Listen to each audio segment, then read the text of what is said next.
பிஸ்மில்லாஹிர் ரஹ்மானிர் ரஹீம்.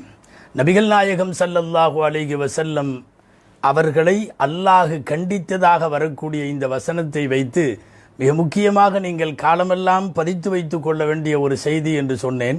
அதாவது நபிமார்களை, குறிப்பாக நபி ஸல்லல்லாஹு அலைஹி வஸல்லம் அவர்களை அல்லாஹ் தண்டிப்பதாக வரக்கூடிய திருக்குர்ஆனுடைய வசனங்களுக்கெல்லாம் ஏதோ அவர்கள் குற்றமிழைத்து விட்டார்கள், தப்பு செய்து விட்டார்கள், அந்த தவறுக்காக இறைவன் தண்டிக்கிறான் என்பதைப் போல பொருள் ஒருபோதும் விளங்கக்கூடாது.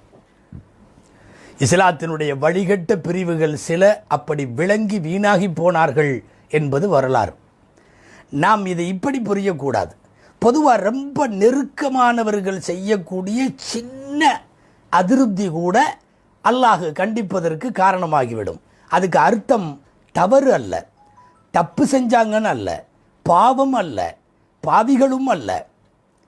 லேசா, அதாவது அரபியில் தர்குல் அஃதல், தர்குல் இஹ்தியாத் என்று சொல்லுவார்கள். அதாவது சிறந்த முறையை விட்டுட்டு வேற முறையை அவங்க செஞ்சுட்டா அல்லாஹ் கண்டிப்பான். இந்த வேற முறை என்பது அனுமதிக்கப்பட்ட முறைதான், ஹராமான முறையெல்லாம் அல்ல. நபிகள் நாயகம் ஸல்லல்லாஹு அலைஹி வஸல்லம் எப்போதுமே அனுமதிக்கப்பட்டது படாதது, இந்த ரெண்டுல இந்த அனுமதிக்கப்படாததை செஞ்சு அல்லாஹ் கண்டிச்சான் என்று வரவே வராது. ரெண்டுமே அனுமதிக்கப்பட்டது தான். இது கொஞ்சம் ஏற்றமானது, அதை விட்டுவிட்டு இதை விட கொஞ்சம் அந்தஸ்து குறைந்த ஒன்றை செய்து விட்டார்கள் என்பதற்கான கண்டனம். இப்போ நாமெல்லாம் செய்கிற பாவம் தவறுங்கிறது இந்த லிஸ்ட் இல்லை. கூடுங்கிறது ஒன்று, கூடாதுங்கிறது ஒன்று. கூடாதுங்கிறது நாம் செய்வோம், இது பாவம். கூடுங்கிறத செய்யாமல் விட்டுட்டு தவறாக உள்ளதை, தடுக்கப்பட்டதை, விளக்கப்பட்டதை, ஹராமானதை, இறைவனுக்கு பிடிக்காததை செய்கிற போது பாவம். நபிமார்கள் யாரும் அப்படி செய்தவர்கள் அல்ல. இங்கே ஒரு அஹ்லு சுன்னாவினுடைய கொள்கை முடிவை சொல்ல வேண்டும். நபிமார்கள் அத்தனை பேரும் பாவங்களை விட்டும் பாதுகாக்கப்பட்டவர்கள். அவர்களிடமிருந்து பாவங்கள் வராது. இது நம்முடைய அடிப்படை அகீதாவாக மனதிற்குள்ளே வைத்துக் கொள்ள வேண்டும். அந்த அடிப்படையில் நபிகள் ஸல்லல்லாஹு அலைஹி வஸல்லம் அவர்களை திருக்குர்ஆனின் சிற்சில இடங்களில் அல்லாஹ் கண்டிப்பது அது பிரியமான கண்டிப்பு, மென்மையான கண்டிப்பு.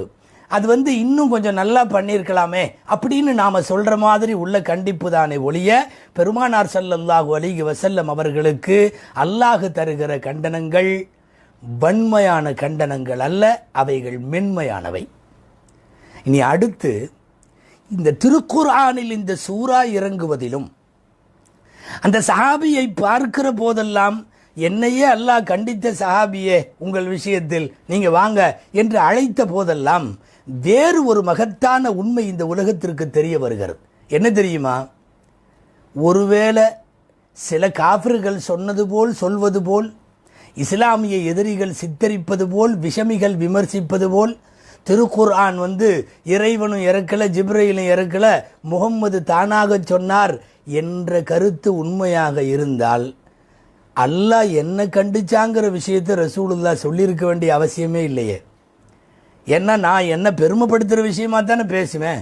என்னை அல்லாஹ் கண்டிச்சான்னு சொல்லி இறக்கணும்னா, இந்த கண்டிப்பு வசனங்கள் உலகத்துக்கு உணர்த்துகிற உண்மை என்னவென்றால், திருக்குர்ஆன் முஹம்மது ஸல்லல்லாஹு அலைஹி வஸல்லம் உருவாக்கியதல்ல, அல்லாஹ்விடமிருந்து வந்தது.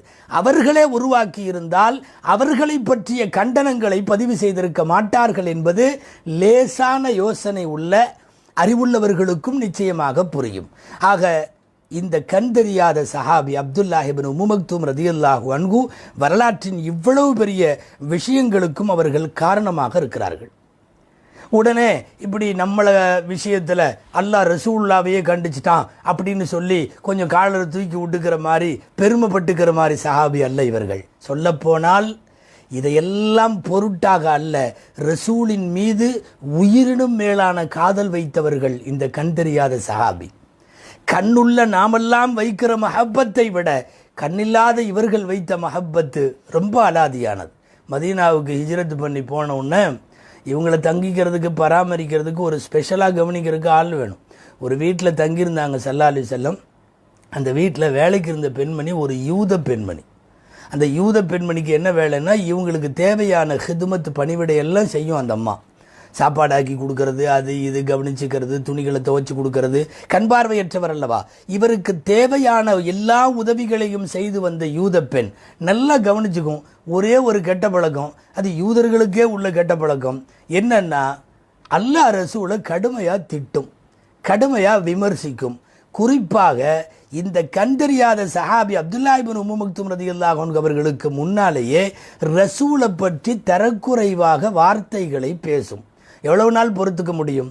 கண்ணு தெரியலைன்னாலும் அந்த பெண் வேலை செய்து கொண்டிருந்த போது ரசூலுல்லாவை குறை சொல்லுகிற யாரையும் முன்னாலே பொறுத்து கொள்ள முடியாது. உண்மை காதல் உள்ளவர்களுக்கு என்ன வேகமாக போனவர் கையில் எடுத்தார், ஓங்கி போட்டார், ஒரே அடி, திசை வைத்து, பார்வை இல்லை என்றாலும் குறிப்பறிந்து செய்த ஒரே தாக்குதல், அந்த பெண்மணி இறந்து போனார்.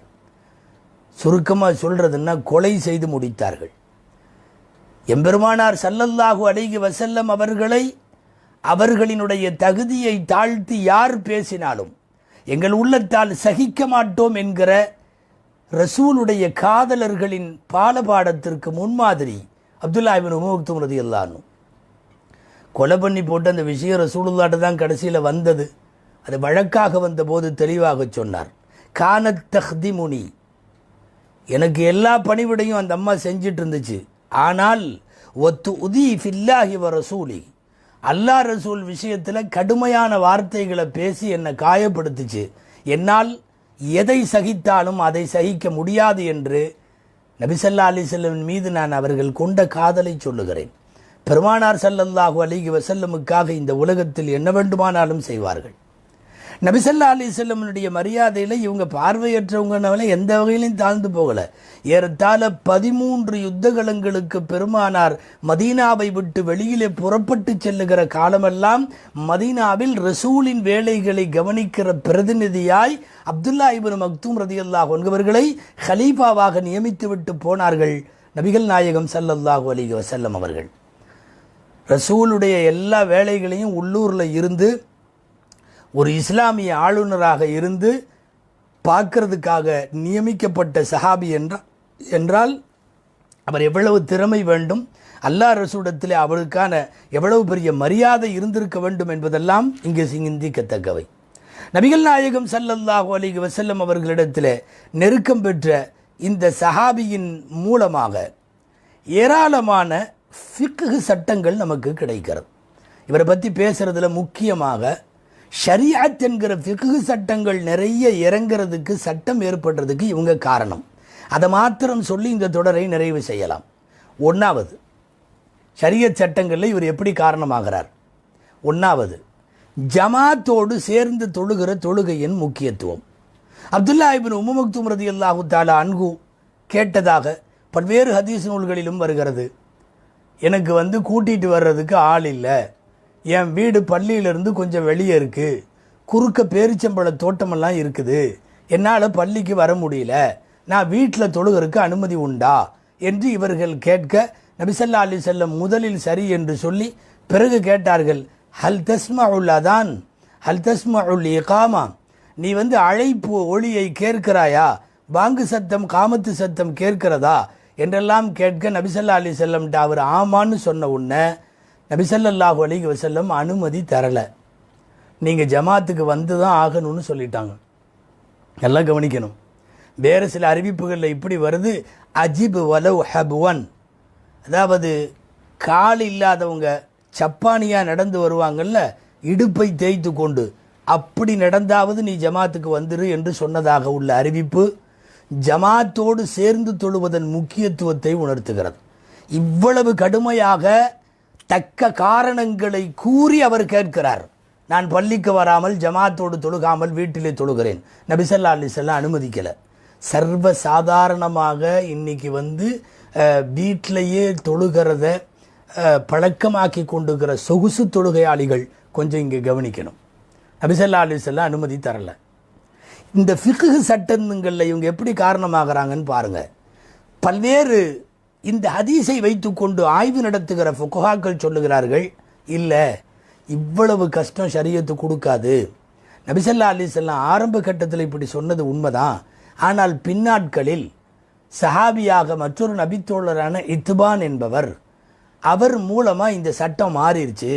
அந்த இத்பான் அவர்களும் இதே போல சொன்னார்கள், இரவு நேரத்தில் பள்ளிக்கு வர முடியாத அளவுக்கு என் வீட்டுக்கு முன்னால் ஒரு சின்ன ஓடையை கடந்து நான் வர வேண்டும், அதெல்லாம் முடியலை, நான் வீட்டிலேயே தொழுதுக்கிறதுக்கு எனக்கு அனுமதி கொடுங்க, என் வீட்டில் நான் தொழுகிற மாதிரி நீங்கள் வந்து தொழுகையை ஆரம்பித்து வைங்க ஒரு இடத்துல அப்படின்னு சொல்லி அவர் கூப்பிட, நபி ஸல்லல்லாஹு அலைஹி வஸல்லம் அந்த வீட்டுக்கு போய் எங்கே தொழுகணும்னு கேட்க, ஒரு இடத்தை அவர் தொழும் இடத்தை முசல்லாவை சொல்ல, அந்த இடத்திலே சஹாபாக்களோடு நபி ஸல்லல்லாஹு அலைஹி வஸல்லம் ஒரு 2 ரக்காத்தை தொழுது அவர் தொழுகையை ஆரம்பித்து வைத்த இந்த நிகழ்வு தான் பின்னாடிய நிகழ்வு. அப்துல்லா இப்னு உம்மு மக்தும் ரலியல்லாஹு அன்ஹுடைய நிகழ்வு முந்தைய நிகழ்வு. எனவே இதுதான் நிலைத்த சட்டம். இத்பான் அவர்களுக்கு சொன்ன சட்டம் இன்றைக்கும் தக்க காரணத்தோடு வராதவர்களுக்கு பொருந்தும் என்றெல்லாம் ஃபிக்ஹினுடைய சட்டங்களும் ஆய்வுகளும் நீளுகிறது. இது 1வது மார்க்க சட்டம். இந்த கண்டறியாத சஹாபி வழியாக அலசப்படக்கூடிய ஃபிக்ஹ் சட்டங்களில் 2வது சட்டம், பொம்பளைகளை பார்க்கக்கூடாது, அந்நிய பெண்களை.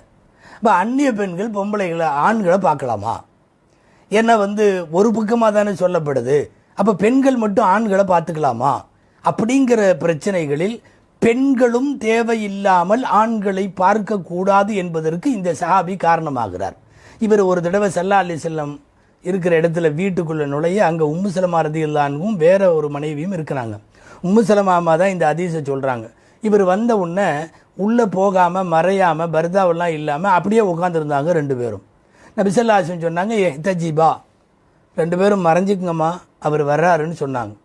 அப்போ அந்த 2 பேரும் சொன்னாங்க, அவர் கண்ணு தெரியாதவர் தானே, அவர் ஒன்றும் எங்களை பார்க்க போகிறது இல்லையே, நாங்கள் இங்கேயே உட்காந்துக்கிறோங்கிற மாதிரி. ஸல்லல்லாஹு அலைஹி வஸல்லம் அப்போ கேட்டாங்க, அஃப அம்யாவானி அன்துமா, நீங்கள் 2 பேரும் என்ன குருடா, நீங்கள் 2 பேரும் பார்வை இல்லையா என்று கேட்டார்கள். அதாவது பார்வையற்றவர்களா நீங்கள் 2 பேரும் அப்படின்னு கேட்டாங்க ஸல்லல்லாஹு அலைஹி வஸல்லம் அவர்கள். அவங்க உடனே மறைஞ்சிக்கிட்டாங்க. அப்போது ஒரு கண் தெரியாதவர் அவர் பெண்களை பார்க்க முடியாதென்றாலும் பெண்கள் அவரை பார்ப்பது என்பதும் கூடுமானவரை தவிர்க்கப்பட வேண்டும் என்கிற பாடம் இதிலிருந்து எடுக்கப்படுகிறது. இன்னமும் தேவைக்காக எவ்வளவு பார்க்கலாம், அந்நிய ஆண்களை பார்ப்பது குறித்த பல்வேறு சட்டங்களுக்கும் ஆய்வுகளுக்கும் இந்த ஹதீஸ் காரணமாகிறது. ஆய்வுகள் இன்னமும் நீளுகிறது. 3வது ஒரு மார்க்க சட்டத்திற்கு இவர் காரணமாகிறார். சுமார் 13 தடவை நபி ஸல்லல்லாஹு அலைஹி வஸல்லம் இவர்களை கலீஃபாவாக மதீனாவிலே நியமித்துவிட்டு வெளியூருக்கு போன போது இவர்கள் மக்களுக்கு தொழ வைத்திருக்கிறார்கள், இமாமத்து செய்திருக்கிறார்கள். கண் பார்வையற்றவர் தொழ வைக்கலாமா, பின்னாடி கண் பார்வை உள்ளவர்கள் நின்று தொழுகலாமா என்கிற மிகப்பெரிய சட்ட பிரச்சனைக்கு வித்திடுகிறார்கள் இவர்கள். கண் பார்வையற்றவர் தொழ வைப்பது கூடும், அவருக்கு பின்னாலே தொழுகுவது கூடும் என்று சொல்லக்கூடிய மார்க்க அறிஞர்களுக்கு இவர்தான் ஆதாரம். அப்துல்லா இப்னு உம்மு மக்தும் ரலியல்லாஹு அன்ஹு தொழ வைத்தார்கள். விரிவஞ்சி விட்டுவிடுகிறோம். இந்த மசாலாவும் வெகு நீளமாக ஆய்வுகளுக்கு உட்படுத்தப்படுகிறது. 4வது செய்தி, நாய் வளர்ப்பது என்று வருகிற போது தோட்டங்கள், வேளாண்மை நிலங்கள் போன்றவற்றில் பல்வேறு பாதுகாப்புகளை கருதி நாய் வளர்ப்பதை அனுமதி தருகிற மார்க்கம் வெறுமனே செல்லப்பிராணியாய், வீட்டு பிராணியாய், பொழுதுபோக்காய் நாய்களை வளர்த்து கொள்ளுவதற்கு அனுமதி தரவில்லை. அப்போது நபிகள் நாயகம் ஸல்லல்லாஹு அலைஹி வஸல்லம் ஒரு தடவை மதீனாவிலே நாய்களை எல்லாம் கொல்லுமாறு உத்தரவிடுகிறார்கள். நாய்களினுடைய சேட்டைகளும் சில வெறிநாய்களினுடைய வேட்டைகளும் அதை கட்டுக்குள் கொண்டு வருவதற்காக வேண்டி நாய்களை கொல்லச் சொன்ன போது ஹதரத் அப்துல்லா இப்னு உம்மு மக்தும் ரலியல்லாஹு அன்ஹு இந்த கண் பார்வையற்ற சஹாபி கேட்டாங்க, என்னன்னு, யார சொல்லலாம், நான் தொழுகைக்கு வர்றேன், நான் வர்ற வழியில் பல்வேறு இடர்கள் இருக்கிறது, மரங்கள் இருக்கிறது, பேரிச்சம்பழம் இது இருக்கிறது, அதனால் நான் என்னிடத்தில் ஒரு நாய் இருக்கிறது, நான் அதை வைத்துக்கொள்ள அனுமதி வேண்டும்னு கேட்ட உடனே ஸல்லல்லாஹு அலைஹி வஸல்லம் கண் பார்வையற்ற அவர்களுக்கு அனுமதி தந்தார்கள். நாம் பரவலாக பார்த்துருக்கலாம், கூடவே வரக்கூடிய நாய்கள் கண் பார்வையற்றவர்களை சில நேரம் சரியாக நடத்தும், சரியாக கொண்டு போகும், திசை அறிவிக்கும். இப்படியெல்லாம் நிறைய நன்மைகளை கருதி நாய் வளர்ப்பு சட்டங்களில் சலுகைகள் யாருக்கு என்கிற ஒரு சட்ட பிரச்சனைக்கும் இவர்கள் வித்திடுகிறார்கள். இந்த ஆய்வும் இன்னமும் விரிவாக நீளுகிறது. நான் சொன்ன இந்த ஃபிக்ஹ் சட்டங்கள் எல்லாமே இவர்களை வைத்து வந்த சட்டங்கள். ஆனால் சொல்லப்பட்டது மட்டும் இறுதி முடிவல்ல. இது குறித்து ஃபுகஹாக்களுக்கு இடையிலே பல்வேறு கருத்து வேறுபாடுகள் எல்லாம் இருப்பதையும் நாம் யோசித்து பார்க்க வேண்டும். நபிகள் நாயகம் ஸல்லல்லாஹு அலைஹி வஸல்லம் அவர்களுடைய இவ்வளவு நெருக்கத்தை பெற்ற இந்த சஹாபியினுடைய இறுதி நாட்களுக்கு வருவோம். காதிசியா என்றொரு யுத்தம். உமர் ரலியல்லாஹு அன்ஹு ஜனாதிபதி. அப்போது பாரசீகர்களை எதிர்கொள்ள முடிவெடுத்தார்கள் உமர் ரலியல்லாஹு அன்ஹு. பாரசீக தளபதி ருஸ்தும் உடைய அட்டகாசங்களை பொறுக்க முடியாமல் பெரும்படை திரண்டது. படைக்கு தளபதி சஅத் இப்னு அபி வக்காஸ் ரலியல்லாஹு அன்ஹு. சுமார் 7000 முஸ்லிம்கள் பங்கேற்றார்கள். எதிரிகள் 40,000 காஃபிர்கள் படையேற்றார்கள். காஃபிர்களின் படையிலே மட்டும் 70 யானைப்படைகள் இருந்ததாக இருக்கிறது. இவ்வளவு பெரிய பிரம்மாண்டமான போர். வீட்டில் இருக்கிற எல்லாரும் கலந்து கொண்டார்கள்.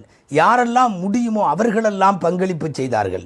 அப்படி ஒரு மகத்தான ஒரு மிகப்பெரிய போர் சஅத் இப்னு அபி வக்காஸ் ரலியல்லாஹு தஆலா அன்ஹு தலைமையிலே நடைபெற்ற போது அந்த போரிலே கலந்து கொண்டவர்களில் ஹஜ்ரத் அப்துல்லாஹ் இப்னு உம்மு மக்தும் ரலியல்லாஹு அன்ஹு கண் தெரியாதவர்களும் ஒருவர். ஆச்சரியமா இருக்கு. போருக்கு இவங்கெல்லாம் வர வேண்டியதில்லை என்று சொல்லி அவர்கள் அனுமதி கொடுத்து விட்டார்கள். இவங்கெல்லாம் கலந்துக்க வேண்டியதில்லை, கண் பார்வையற்றவர்கள். அப்போ ரசூலுல்லாஹி ஸல்லல்லாஹு அலைஹி வஸல்லம் அவர்கள் வஹியை இறக்கி அப்துல்லாஹ் இப்னு உம்மு மக்தும் ரலியல்லாஹு அன்ஹு சொல்லிட்டாங்க. ஆனாலும் இவருக்கு ஆசை. அடிக்கடி சஹாபாக்கள்கிட்ட இவங்களே இப்படி சொல்லுவாங்களாம், எப்பா என்னையும் போருக்கு கூட்டிகிட்டு போங்க, என் கையில் கொடியை கொடுத்துருங்க, நான் கண் தெரியாதவன், மற்றவங்கெல்லாம் கூட பின்னாடி ஓடி வரலான்னு பயம் இருக்குது, நான் ஓடியும் வரமாட்டேன், என்னை கொடியை கொடுத்து 2 சஃப்புக்கு இடையில நடுவில் என்னை நிப்பாட்டிருங்க, யார் கொலை செய்தாலும் என்ன நடந்தாலும் ஷஹீதானாலும் நான் கொடி பிடித்து கொண்டு அப்படியே நிற்பேன், நான் பின்னாலே வரமாட்டேன் என்று அடிக்கடி சொல்லுவார்கள். அந்த போர்க்களத்திலே ஷஹீதாக வேண்டும் என்ற ஆசையை நிறைவேற்றி கொள்ள நினைத்தார்கள். கரெக்டாக இந்த யுத்தத்தில் ஹிஜ்ரி 14-15 உமர் ரலியல்லாஹு தஆலா அன்ஹு உத்தரவின் பேரில் சஅத் இப்னு அபி வக்காஸ் ரலியல்லாஹு அன்ஹு தலைமையேற்ற இந்த படையில் ஒரு உருக்கு சட்டை, போர்க்கவச சட்டையை அணிஞ்சுக்கிட்டு முஸ்லீம்களிடம் கேட்டு வாங்கி அந்த போர்க்களத்தில் முஸ்லிம்களின் கொடி கருப்பு கொடியாக இருந்தது. அந்த கருப்பு கொடியை கையில் எடுத்துக்கொண்டு 3 நாட்கள் நடைபெற்ற பாரசீக படைக்கும் முஸ்லிமான படைகளுக்கும் இடையில சரித்திர புகழ் பெற்ற காதிசியா யுத்தம். ஏராளமான செய்திகள் இதற்கு முந்தைய பல்வேறு தொடர்களிலும் இந்த யுத்தம் குறித்து வந்திருக்கிறது. காதிசியா யுத்தத்திலே கொடிபிடித்த ஹதரத் அப்துல்லாஹ் இப்னு உம்மு மக்தும் ரலியல்லாஹு தஆலா அன்ஹு அவர்கள் ஹிஜ்ரி 14 போர்க்களத்திலே இறந்து போன ஷஹீதுகளின் உடலோடு இவர்களின் உடலும் இருந்தது என்பது வரலாறு. இந்த வரலாற்று கருத்துக்கு தோதுவாக பல்வேறு அறிவிப்புகள் இருக்கிறது. அப்படி இறந்து ஷஹீதாகி போனவர்கள் கண் இல்லை என்பதோ, உடலில் ஏதாவது சிறிய ஊனம் என்பதோ, ஒரு மாற்றுத்திறனாளி என்பதோ வாழ்க்கையின் எந்த சாதனை பக்கத்தையும் குறை வைக்கவில்லை. சொல்லப்போனால் கண் பார்வை உள்ளவர்களும் திறனுள்ளவர்களும் திடமுள்ளவர்களும் எல்லாம் சேர்ந்து சாதிக்க முடியாத சாதனைகளை வாழ்க்கையிலே செய்து முடித்து விட்டு போன அப்துல்லாஹ் இப்னு உம்மு மக்தும் ரலியல்லாஹு அன்ஹு இறப்பு குறித்து மட்டும் கருத்து வேறுபாடுகள் கடுமையாக இருக்கிறது. பிரபலமான வரலாற்று ஆசிரியர் அல்லாமா இப்னுல் அதீர் அவர்கள் தங்களுடைய உசுதுல் காபாவிலே பதிவு செய்திருக்கிற செய்திதான் நாம் மேலே சொன்ன செய்தி. காதிசியா யுத்த களத்திலே ஷஹீதானார்கள். அதுக்கு தோதுவாவே ஷாமினுடைய திமிஷ்கிலே பாபு சகீர் என்கிற இடத்தில் இந்த கண்டறியாத அப்துல்லாஹ் இப்னு உம்மு மக்தும் ரலியல்லாஹு அன்ஹு துயில் கொள்ளும் இடம் என்று சொல்லி அங்கே ஒரு நினைவிடம் இன்றைக்கு வரையும் இருக்கிறது என்பது இந்த வரலாறாக இருந்தாலும் பல பேர், பெரும்பாலான பேர் அவங்க காதிசியால ஷஹீத் ஆகலை, போரில் கலந்துக்கிட்டது உண்மை, ஆனால் காயம் வேண்டுமானால் பட்டிருக்கலாம், திரும்பி வந்து மதீனால தான் மௌத்தானாங்க என்கிற வரலாற்றை நிறைய பேர் எழுதுகிறார்கள். குறிப்பாக வரலாற்றை ஆய்ந்து எழுதுகிற அல்லாமா வாக்கிதி ரஹ்மத்துல்லாஹி அலைஹி அவர்கள் தங்களுடைய நூலில் சீரோ அலாமின் நுபலாவிலே அல்லாமா தஹபி ரஹ்மத்துல்லாஹி அலைஹி அவர்கள் மிகப்பெரிய சஹாபாக்களின் வரலாற்றை சொல்லுகிற அல் இசாபா ஃபி தமீஸி சஹாபாவிலே ஹாஃபிஸ் இப்னு ஹஜர் ரஹ்மத்துல்லாஹி அலைஹி அவர்கள், ஏன் பகவி ரஹ்மத்துல்லாஹி அலைஹி அவர்கள் எல்லாரும் சொல்லுகிறார்கள், காதிசியாவிலே இருந்து திரும்பி வந்து ஷவ்வால் ஹிஜ்ரி 15 ஷவ்வாலுடைய மாத கடைசியில மதீனாவிலே வஃபாத்தானார்கள் என்கிறார்கள். இறப்பின் இடம் குறித்தும் தேதி குறித்தும் கடுமையான கருத்து வேறுபாடுகள் நிலவினாலும் மகத்தான சாதனைகளுக்கு சொந்தக்கார இந்த சஹாபியை வாழ்க்கையின் பல்வேறு கட்டங்களில் கிதாபுகளின் பல்வேறு இடங்களில் நாம் கடக்கும் போது நினைக்க வேண்டியது இருக்கிறது. மிக உயர்ந்த பார்வை இல்லை என்றாலும் மகத்தான அந்தஸ்தை பெற்ற இந்த சஹாபியை அல்லாஹ் பொருந்தி கொண்டு நல்ல பார்வையோடு ரசூலுல்லாவோடு அல்லாஹ் அவர்களை சுவனத்தின் சோலைகளில் இருத்தி வைப்பானாக. இந்த சஹாபிக்கு இருந்த மார்க்க பற்றையும் இஸ்லாமிய வீரியத்தையும் அல்லாஹ் இந்த உம்மத்தில் எல்லோருக்கும் நசீபாக்கி தருவானாக. ஆமீன். வாஹிரு தஅவானா அனில் ஹம்துலில்லாஹி ரப்பில் ஆலமீன். அஸ்ஸலாமு அலைக்கும் வரஹ்மத்துல்லாஹி வபரகாத்துஹு. நஹ்மதுஹு வ நுஸல்லி அலா ரசூலிஹில் கரீம். அம்மா பஅத். அஊது பில்லாஹி மினஷ் ஷைத்தானிர் ரஜீம். பிஸ்மில்லாஹிர் ரஹ்மானிர் ரஹீம். ரதியல்லாஹு அன்ஹும் வரது அன்ஹு. ஸதகல்லாஹுல் அஸீம். அளவற்ற அருளாளனும் நிகரற்ற அன்புடையோனுமாகிய எல்லாம் வல்ல அல்லாஹுவின் பெயரால் துவங்குகிறேன். அருமை நபிகள் நாயகம் முஹம்மதுர் ரசூலுல்லாஹ் ஸல்லல்லாஹு அலைஹி வஸல்லம் அவர்களின் மீதும் நட்பாக்கியங்கள் நிறைந்த அவர்களுடைய உம்மத்தினர் மீதும் குறிப்பாக நம் அனைவர் மீதும் எல்லாம் வல்ல அல்லாஹுவின் நல்லருள் என்றென்றும் நிறைவாக உண்டாவதாக. ஆமீன். அல்லாஹுவின் பேரருளால் இஸ்லாத்தின் வேர்களும் விழுதுகளும் என்கிற சஹாபாக்களின் வாழ்க்கை வரலாற்றை சொல்லும் இந்த தொடரினுடைய 49வது நாளான இன்று நபிகள் நாயகம் ஸல்லல்லாஹு அலைஹி வஸல்லம் அவர்களினுடைய பாங்கொலிப்பவராய் முஅத்தினாயிருந்த ஹதரத் அப்துல்லாஹ் இப்னு உம்மு மக்தூம் ரதியல்லாஹு அன்ஹு அவர்களை பற்றி நாம் பார்க்க இருக்கிறோம். இதற்கு முந்தைய தொடர்களில் சொன்னது போல் பெருமானார் ஸல்லல்லாஹு அலைஹி வஸல்லமிற்கு பிரபலமான பாங்கொலிப்பவர்கள் 3 பேரில் பிலால் ரதியல்லாஹு அன்ஹு அவர்களுடைய வரலாறும், நேற்றைக்கு முன்தினம் பேசப்பட்ட அபு மஹ்தூரா ரதியல்லாஹு அன்ஹுவின் வரலாறும் முடிந்துவிட்டிருக்கிற நிலையில் மிகவும் பிரபலமான பார்வை இல்லாத அப்துல்லாஹ் இப்னு உம்மு மக்தூம் ரதியல்லாஹு அன்ஹு அவர்களும் ஒரு முக்கியமான பாங்கொலிப்பவராக இருந்ததால், பல்வேறு சட்டங்களுக்கு இவர் வழிகோலி இருப்பதால், நிறைய வரலாற்று சான்றுகளுக்கு இவர் வாழ்க்கை உள்ளடங்கி இருப்பதால் இவர் வரலாற்றை தெரிந்து கொள்வது நமக்கு முக்கியத்துவமாகிறது. அப்துல்லாஹ் இப்னு உம்மு மக்தூம் ரதியல்லாஹு தஆலா அன்ஹு அவர்கள் பார்வையற்றவர்கள் என்பதை தாண்டி மகத்தான சாதனைகளை புரிந்தவர்கள். நாம் இந்த தொடரில் எல்லா சஹாபாக்களை பற்றியும் நாம் பேசவில்லை. சஹாபாக்களின் எண்ணிக்கை 1,00,000க்கும் மேல். பொறுக்கி எடுத்து மகத்தான சாதனைகளை புரிந்த இந்த உம்மத்தின் சிறந்த ஆளுமைகளாக திகழ்ந்த முக்கியமானவர்களின் வரலாற்றை பேசுகிற போது தவிர்க்க முடியாத இடத்தில் நிற்கிறார்கள் இந்த கண்பார்வை இல்லாத சஹாபி அப்துல்லாஹ் இப்னு உம்மு மக்தூம் ரதியல்லாஹு தஆலா அன்ஹு அவர்கள். இவர்களுடைய தகப்பனார் இப்னு கைஸ் என்பது அவர்களுக்கு பெயர். இவர்களுடைய பெயர், தாயார் பெயர் ஆத்திகா. ஆத்திகா அம்மையார் அவர்களுக்கு பட்ட பெயர்தான் உம்மு மக்தூம்.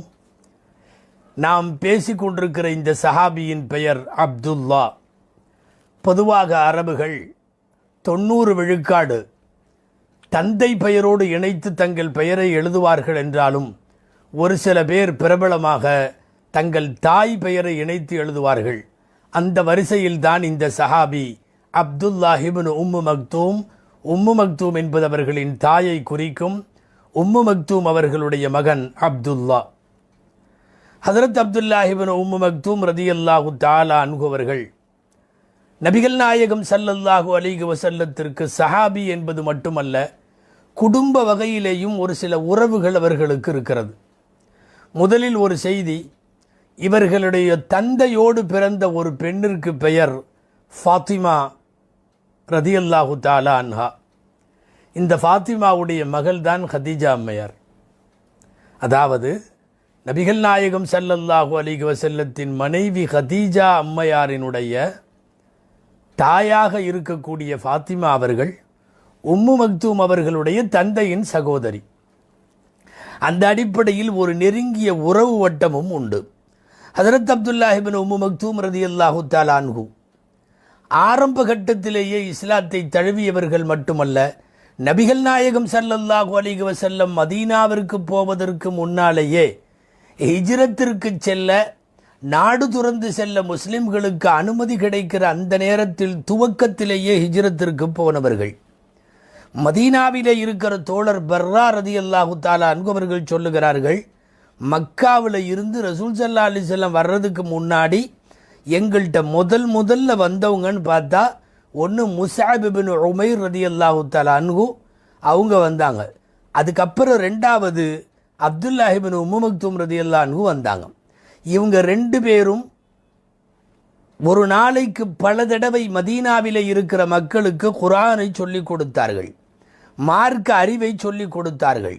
நபிகள் ஸல்லல்லாஹு அலைஹி வஸல்லம் அந்த யஸ்ரிபு மதீனா நகருக்கு வருகை தருகிற போது ஒரு பெரிய முஸ்லிம்களின் பட்டாளம் அங்கே தயாராக இருந்ததற்கு விரல் விட்டு சொல்லுகிற 2 பேரை காரணமாக்குவதென்றால், ஒன்று முஸ்அப் இப்னு உமைர் ரலியல்லாஹு அன்ஹு, இன்னொன்று இந்த கண் பார்வை இல்லாத சஹாபி அப்துல்லாஹ் இப்னு உம்மு மக்தூம் ரலியல்லாஹு அன்ஹு. பார்வை இல்லை என்றால் பிறப்பிலேயே பார்வையற்றவர்கள் அல்ல இவர்கள். ஒரு தடவை ஜிப்ரீல் அலைஹிஸ்ஸலாம் வகி கொண்டு வருகிறார்கள். ஸல்லல்லாஹு அலைஹி வஸல்லத்திற்கு வகி வருகிற போது அங்கே பக்கத்திலே அப்துல்லாஹ் இப்னு உம்மு மக்தூம் ரலியல்லாஹு அன்ஹு இருக்கிறார்கள். கண் தெரியாத இவர்களும் இருக்கிறார்கள். அப்போ கேட்டார்கள் ஜிப்ரீல் அலைஹிஸ்ஸலாம், உங்களுக்கு பார்வை எப்போ போனது? அப்துல்லாஹ் இப்னு உம்மு மக்தூம் ரலியல்லாஹு அன்ஹு உடனே பதில் சொன்னார்கள், வ அன குலாம், நான் சின்ன பையனாக இருந்தப்போ பார்வை போச்சு. பிறக்கிற போது பார்வையற்றவர் அல்ல, பின்னாட்களில் போனது, சிறுவராக இருந்தபோது. உடனே ஜிப்ரீல் அலைஹிஸ்ஸலாம் சொன்னார்கள், இல்லை, நபிகள் நாயகம் ஸல்லல்லாஹு அலைஹி வஸல்லம் இந்த அறிவிப்பை ஹதீஸ் குதுசியிலே பதிவு செய்கிறார்கள்.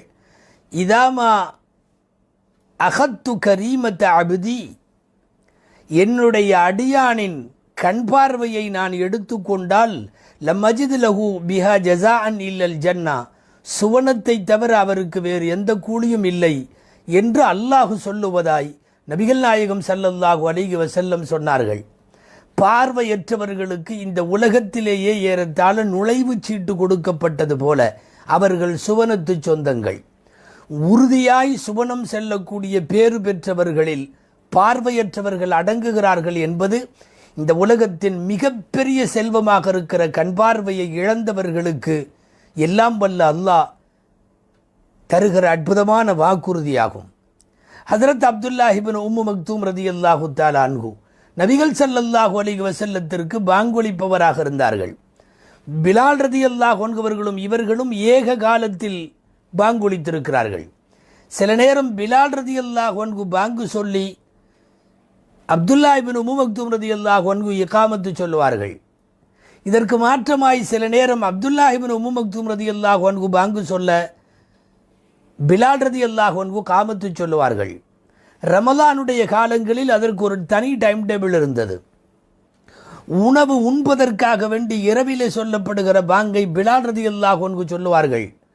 உணவை நிறுத்தி கொள்ளுவதற்காக சொல்லப்படுகிற ஃபஜ்ருடைய பாங்கை அப்துல்லாஹ் இப்னு உம்மு மக்தூம் ரலியல்லாஹு தஆலா அன்ஹு சொல்லுவார்கள்.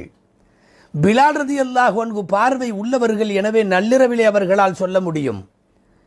இவர்கள் கண் பார்வையற்றவர்கள், எனவே காலையிலே இவரை தட்டி விடிந்து விட்டது என்று, சுபுகாகிவிட்டது என்று சொன்னவுடன் இவர்கள் பாங்கு சொல்ல துவங்குவார்கள். நபி ஸல்லல்லாஹு அலைஹி வஸல்லம் மக்களிடம் சொல்லுவார்கள், பிலாலின் பாங்கு சொன்னால் உண்ணுங்கள், பருகுங்கள், அப்துல்லாஹ் இப்னு உம்மு மக்தூம் பாங்கு சொல்லுகிற வரை.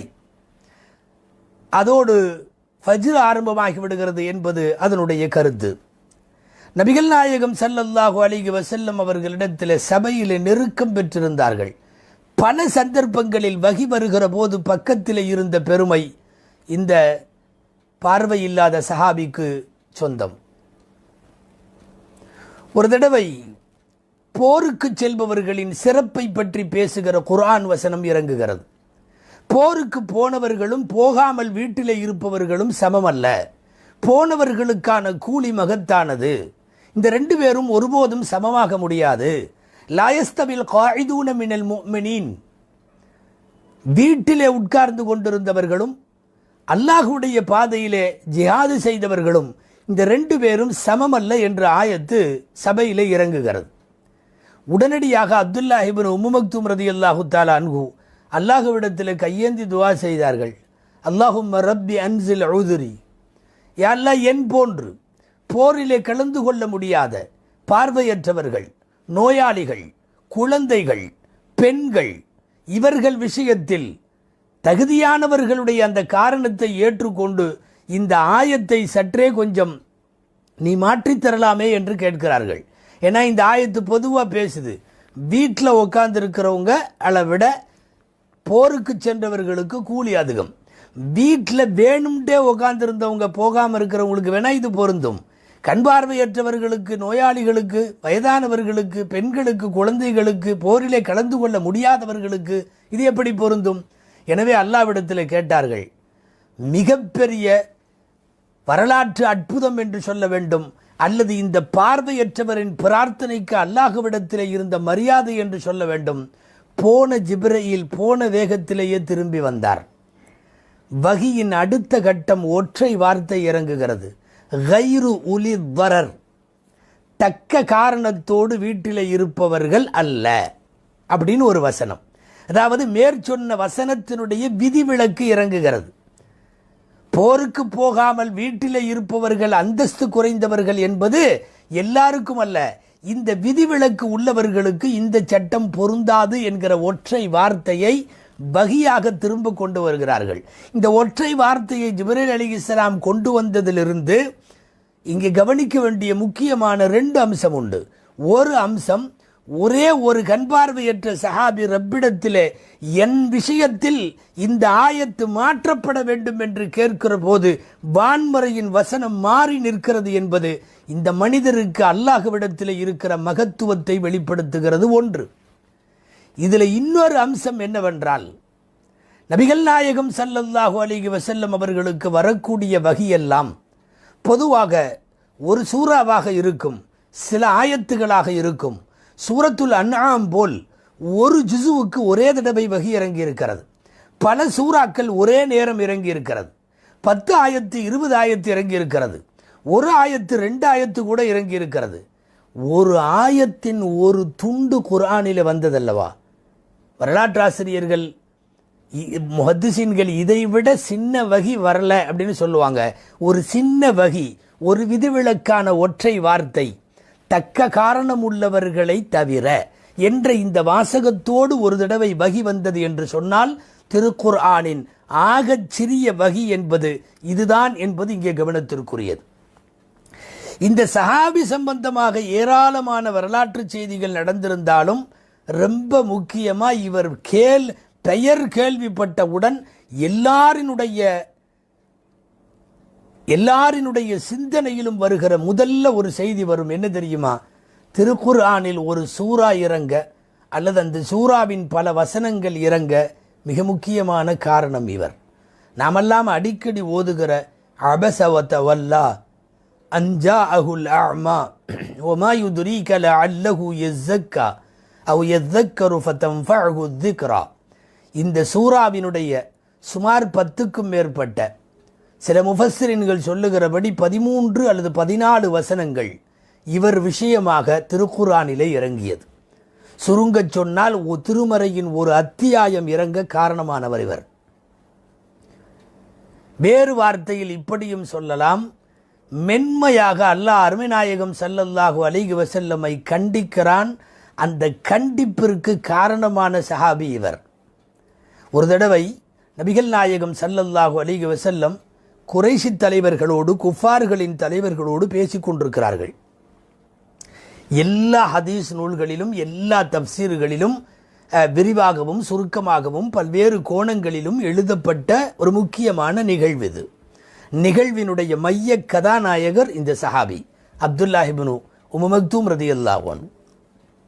ஸல்லல்லாஹு அலைஹி வஸல்லமை சந்திக்க வந்திருக்கிறார்கள் குஃபார்களின் தலைவர்கள், குறிப்பாக உத்பத் இப்னு ரபீஆ, வலீத் இப்னு முகைரா போன்றவர்களெல்லாம் வந்திருக்கிறார்கள். குறைஷியின் முக்கிய தலைவர்கள். அன்னலம் பெருமான் ஸல்லல்லாஹு அலைஹி வஸல்லம் அவர்களுக்கு முக்கியத்துவம் கொடுத்தார்கள்.